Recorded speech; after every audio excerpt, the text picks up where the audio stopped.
নমস্কাৰ বন্ধু বান্ধৱীসকল, মোৰ এটা আপোনালোকৰ লগত প্ৰব্লেম শ্বেয়াৰ কৰিবলৈ ওলাইছোঁ। আপোনালোকে যদি এইটো প্ৰব্লেমৰ কোনো উপায় হ'লেও জানে তেতিয়াহ'লে মোক আপোনালোকে প্লিজ কমেণ্ট কৰি ক'ব। মোৰ ইয়াত দেখিছেনে চুলিবোৰ পকিছে। ছুপাৰ ভস্মৰ তেল বুলি কয় যে, ছুপাৰ ভস্মৰ তেল মা লগাই থাকোঁতে মই এবাৰ লগাই দিছিলোঁ। তাৰপিছতে দেখিছোঁ চুলি এডাল এডালকৈ পকিব লৈছে।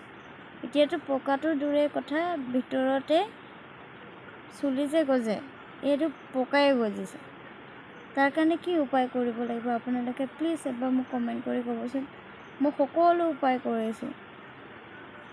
কোনোবাই কৈছে যদি এইটো চেম্পু লগাই সেইটো লগাইছোঁ, সিটো চেম্পু লগাই যদি এইটো লগাইছোঁ, কোনোবাই কৈছে যদি নিমপাত লগাই নিমপাতো লগাইছোঁ, এল'ভেৰাটো লগাই আছোঁ, জবা ফুলটো লগাই আছোঁ, অলপ উন্নত হৈছে। কিন্তু পকা চুলিকেইডালত কি কৰিলে ভাল হ'ব আপোনালোকে মোক কমেণ্ট কৰি ক'বচোন।